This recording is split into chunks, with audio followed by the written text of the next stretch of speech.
Facts Trends presents। Border का नाम सुनते ही हमारे दिमाग में हथियार लिए सैन्य कांटे वाले तीर और लंबी दीवार की छवि बनकर सामने आती है। लेकिन अगर हम आपसे कहें कि इस दुनिया में कुछ बॉर्डर बेहद ही अजीबोगरीब हैं, जैसे कि लोग खाना एक देश में बनाते हैं लेकिन उसे खाने के लिए बॉर्डर क्रॉस कर दूसरे देश में जाना पड़ता है, उनके घरों से ही बॉर्डर होकर गुजर रहा है। एक ऐसी बॉर्डर लाइन जहां पर दोनों देशों के लोग वॉलीबॉल खेलते हैं, और एक ऐसा बॉर्डर जिस पर कोई देश अपना दावा ही नहीं करता। तो वहीं एक बॉर्डर ऐसा भी है जहां लोग आसानी से बिना रोक टोक के दूसरे देश में आ जा सकते हैं। और तो और एक बॉर्डर तो वाटरफॉल के बीच से होकर गुजरता है। शायद ही आपने पहले कभी ऐसे बॉर्डर देखे होंगे या इनके बारे में सुना होगा। हमारे देश में 24 घंटे बॉर्डर पर सैनिक तैनात रहते हैं, क्योंकि दो तो हमें चीन और पाकिस्तान जैसे पड़ोसी जो मिले। लेकिन आज हम जिन इंटरनेशनल बॉर्डर की बात करने वाले हैं वो बेहद ही दिलचस्प है। आज की वीडियो काफ़ी मज़ेदार होने वाली है और आपको काफ़ी कुछ नया सीखने को भी मिलेगा। चलिए बिना देरी के वीडियो को शुरू करते हैं।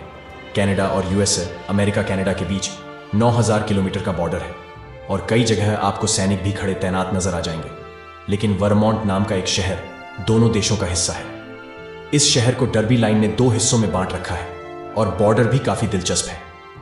असल में इस बॉर्डर लाइन पर एक ओपेरा हाउस और एक लाइब्रेरी बनी हुई है। आप शायद सोच रहे होंगे कि ये दोनों चीज पहले से यहां मौजूद होगी और बाद में यहां पर एक लाइन खींची गई होगी, लेकिन ऐसा नहीं है। दोनों देशों के बीच बंटवारे के बाद ओपेरा हाउस और लाइब्रेरी बनी थी। साल 1901 में कनाडा और अमेरिका ने मिलकर यह फैसला लिया था कि उन दोनों के बीच चाहे कितने भी डिस्प्यूट हो, लेकिन वो आर्ट और नॉलेज के आधार पर एक दूसरे से जुड़े रहेंगे, और इसीलिए ये दोनों चीज बॉर्डर लाइन पर बनाए गए। ओपेरा हाउस में जब कोई सिंगर परफॉर्म करता है तो दर्शक दूसरे देश में बैठकर उसे सुन रहे होते हैं। इसी प्रकार अमेरिका के लोग लाइब्रेरी में बुक पढ़ने कनाडा आ सकते हैं। डर्बी लाइन की एक और खास बात आपको बता दें, इस लाइन के दोनों ओर आपको लैंग्वेज में भी अंतर देखने को मिलेगा। यहाँ अमेरिका के लोग अमेरिकन इंग्लिश बोलते हैं, तो वहीं कनाडा के लोग कैनेडियन फ्रेंच में बात करते हैं। सूडान और एजे आजकल छोटे से टुकड़े के पीछे ही लोग एक दूसरे की जान ले लेते हैं, लेकिन सूडान और इजिप्ट के बीच एक बहुत बड़ी जगह है जिस पर कोई भी देश अपना दावा नहीं ठोकता है। वृंदावन नाम की जगह सूडान और इजिप्ट के बॉर्डर पर स्थित है। ये जगह पूरे दिल्ली शहर से भी बड़ी है, लेकिन दोनों ही देश इसे अपने देश का हिस्सा मानने से इनकार कर देते हैं। साल 1805 में ब्रिटिशर्स ने इजिप्ट और सूडान के बीच में बॉर्डर लाइन खींची थी और उस समय इस टुकड़ी पर किसी ने अधिकार नहीं जताया। बाद में इसे इजिप्ट को देने की बात कही गई, लेकिन इजिप्ट ने भी इसे लेने से साफ मना कर दिया। गिरदावल को आज नो मैन्स लैंड कहा जाता है। यहां पर अगर आप चाहें तो आराम से जाकर रह सकते हैं, बिना किसी नागरिकता के, बिना किसी पासपोर्ट के आप इस जगह पर रह सकते हैं और आपको यहां पर कोई परेशान भी नहीं करेगा। एक बार अमेरिका के एक शख्स ने इस जगह पर अपना दावा पेश किया था और अपना झंडा डिजाइन कर एक नए देश की घोषणा की थी। अफ्रीका के कुछ लोग भी ऐसा कर चुके हैं और अपना झंडा लगा चुके हैं, लेकिन इन लोगों के देशों को या झंडे को किसी भी अन्य देश ने मान्यता नहीं दी। बेल्जियम, नीदरलैंड्स, अक्सर देखा जाता है कि बॉर्डर पर सुरक्षा के लिहाज से देश अपनी सेना को तैनात करते हैं, लेकिन बेल्जियम और नीदरलैंड्स का बॉर्डर बिल्कुल अलग है। यहां पर आपको न तो कोई सैनिक देखने को मिलेगा और न ही कोई नुकीली तार। यहां पर बस आपको जमीन पर एक लाइन खींची हुई नजर आएगी जिसे आपको देखकर लगेगा नहीं कि यह बॉर्डर है। बेल्जियम और नीदरलैंड्स के वाले शहर में यह अतरंगी बॉर्डर बना हुआ है। ये बॉर्डर सड़क के साथ साथ लोगों के घरों से, रेस्टोरों और दुकानों से होकर गुजरता है। नीदरलैंड के पास जो हिस्सा है उसे बाल नसाई के नाम से जाना जाता है और शहर का जो हिस्सा बेल्जियम में है उसे बाल है कहा जाता है। 1830 में नीदरलैंड से बेल्जियम अलग हो गया और एक नया देश बना। साल 1883 में दोनों देशों के बीच ये बॉर्डर बना था। दोनों देशों के लोग इस बॉर्डर का काफी फायदा भी उठाते हैं। अगर किसी एक देश का रेस्ट ऑफ बंद हो जाए तो वो बॉर्डर क्रॉस कर दूसरे देश के हिस्से में मौजूद दरवाजे से एंट्री ले लेते हैं। लोग घरों में नाश्ता एक देश में बनाते हैं और खाते दूसरे देश में हैं, क्योंकि घर के अंदर से ही सीमा रेखा गुजर रही होती है। दोनों देशों के लोग आसानी से एक दूसरे के देश में आ जा सकते हैं। यहाँ पर किसी भी प्रकार की कोई भी रोक टोक नहीं है और ना ही किसी वीजा की जरूरत है।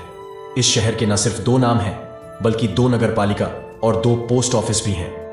यूएसए एंड मैक्सिको अमेरिका काफी बड़ा देश है और इसी वजह से वह कई देशों के साथ अपनी सीमा साझा करता है।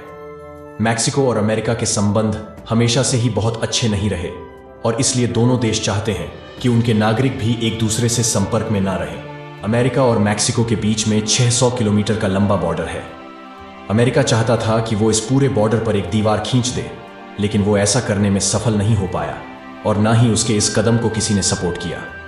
इसके बाद अमेरिका ने अपने देश वाले हिस्से में इस तरह की एक दीवार या फेंसिंग बना दी जिससे कि यहाँ के लोग मैक्सिको के लोगों से न मिल पाए। दूसरी दीवार भले ही अमेरिका और मैक्सिको के बीच खराब रिश्तों को देखकर बनाई गई है, लेकिन इन दोनों देशों की जनता के बीच आपस में किसी प्रकार का मतभेद नहीं है। तभी तो हर समय इस दीवार के बीच में मौजूद जगह से ही दोनों देशों के लोग आपस में बातचीत करते रहते हैं। दोनों देशों के लोग आपस में मस्ती करते हैं, कई घंटों तक बातें करते हैं और यहाँ तक कि वॉलीबॉल भी खेलते हैं। इस बॉर्डर पर आर्मी के जवान तैनात रहते हैं, लेकिन वो भी आम जनता को बातचीत करने से नहीं रोकते। Spain, France. क्या आपने कभी ऐसी जगह के बारे में सुना है जो 6 महीने एक देश का पार्ट होती है और अगले 6 महीने के लिए दूसरे देश का? असल में स्पेन और फ्रांस के बीच एक ऐसा बॉर्डर है जिसे इंसानों ने नहीं बल्कि प्रकृति ने बनाया है।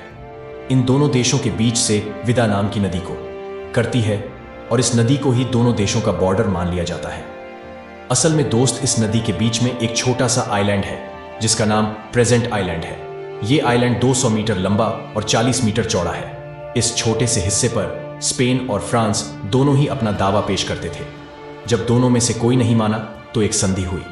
साल 1659 में स्पेन और फ्रांस ने संधि करते हुए यह तय किया कि आइलैंड बारी बारी से दोनों देशों का हिस्सा रहेगा। 1 फरवरी से 31 जुलाई तक यह देश का हिस्सा रहता है और 1 अगस्त से 21 जनवरी तक दूसरे देश का। पिछले 350 से भी अधिक समय से यह प्रथा चली आ रही है। लेकिन दुख की बात यह है कि धीरे धीरे यह आइलैंड खत्म हो रहा है और नदी से मिल रहा है। स्पेन और फ्रांस दोनों ही इस आइलैंड को बचाने के लिए कोई कदम नहीं उठा रहे हैं। अर्जेंटीना और ब्राजील के बीच का बॉर्डर भी दोस्तों काफी दिलचस्प है, क्योंकि ये किसी जमीन पर नहीं बल्कि वाटरफॉल के बीच में बना है। गुआंगजू नेशनल पार्क के बीच में एक्वा वाटरफॉल है जो एक बेहद ही खूबसूरत जगह है। यहाँ पर 80 मीटर की ऊंचाई से झरना गिरता है। बड़ी संख्या में यहाँ सैलानी छुट्टियां मनाने आते हैं। कई शानदार रेस्टोरेंट्स, होटल्स, वीआईपी खुले हुए हैं। अर्जेंटीना ब्राजील के बॉर्डर का एक हिस्सा इवांस वाटरफॉल के बीच में से होकर गुजरता है। इस कारण वाटरफॉल का 20% पानी ब्राजील के हिस्से में आता है और 1% पानी अर्जेंटीना के हिस्से में। भले ये जगह बॉर्डर पर बनी है, लेकिन टूरिस्ट आसानी से यहाँ पर घूम सकते हैं और बॉर्डर क्रॉस भी कर सकते हैं। एक पुल भी यहाँ पर बना हुआ है जिस पर खड़े होकर सैलानी अपनी फोटोज क्लिक कराते हैं। Russia and US. आप सोच रहे होंगे कि रशिया और यूएस के बीच भला कौन सा बॉर्डर आ गया? तो आपको बता दें, बॉर्डर किसी जमीन पर नहीं बल्कि पानी के बीच में मौजूद है। अमेरिका और रशिया के बीच विशाल समुद्र है और उसी के बीच में डिजायर मैटिस नाम का एक आइलैंड मौजूद है। असल में दोस्तों, आइलैंड भी 2 हिस्सों में बंटा हुआ है। इनमें छोटा वाला आइलैंड अमेरिका के हिस्से में और बड़ा वाला आइलैंड रशिया का पार्ट है।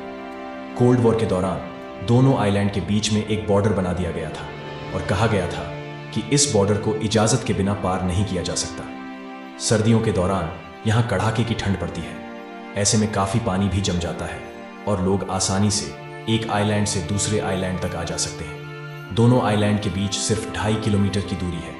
1998 में अमेरिका और रशिया ने मिलकर तय किया कि इन आइलैंड्स पर रहने वाले लोग एक दूसरे आइलैंड पर जा सकते हैं, यानी बिना परमिशन बॉर्डर पार कर सकते हैं। क्यूबा 2.5 किलोमीटर चलकर रशिया के लोग अमेरिका जा सकते हैं। इन 2 आइलैंड की दिलचस्प बात यह है कि इनके टाइम जोन में 22 घंटे का अंतर है। आप केवल 2.5 किलोमीटर चलकर एक दिन पीछे आ सकते हैं, लेकिन ये नियम से डायमंड इस आइलैंड के लोकल लोगों के लिए ही लागू है। ONS।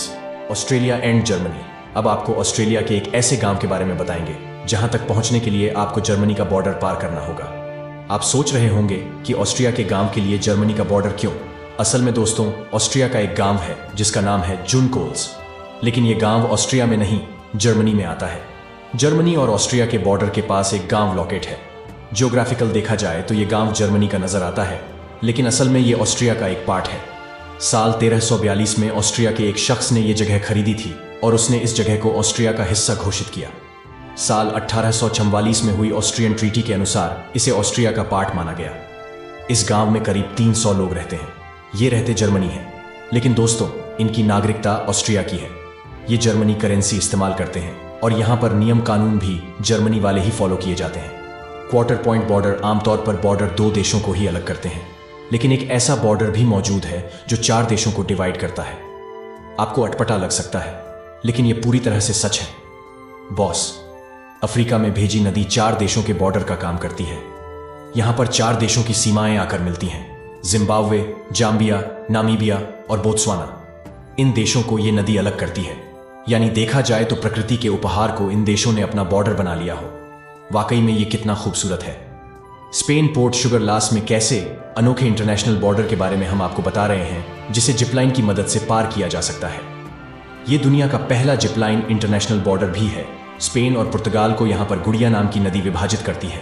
इस नदी के ऊपर आप जिपलाइन कर सकते हैं। स्पेन से पुर्तगाल तक का सफर केवल 150 मीटर का है और 1 मिनट में आप इसे पार कर लेंगे। खास बात यह है कि 1 मिनट में ही आप अपने समय में करीब 1 घंटे पीछे जा सकते हैं, क्योंकि दोनों देशों का टाइम जोन अलग अलग है और नदी में जहाज या बोट के जरिए आप वापस स्पेन तक भी आ सकते हैं। अगर आप कभी स्पेन पुर्तगाल घूमने जाएं तो इस बॉर्डर पर जिपलाइन जरूर ट्राई कीजिए।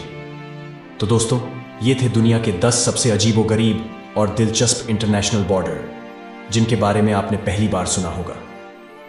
इससे एक बात तो साफ है कि नफरत लोगों के बीच में नहीं, बल्कि वहां की सरकारों के बीच या फिर आलाधिकारियों के बीच होती है। आम जनता को देशों की लड़ाई से कोई मतलब नहीं है। वो तो हमेशा मिलजुल कर साथ रहने पर यकीन करती आई है।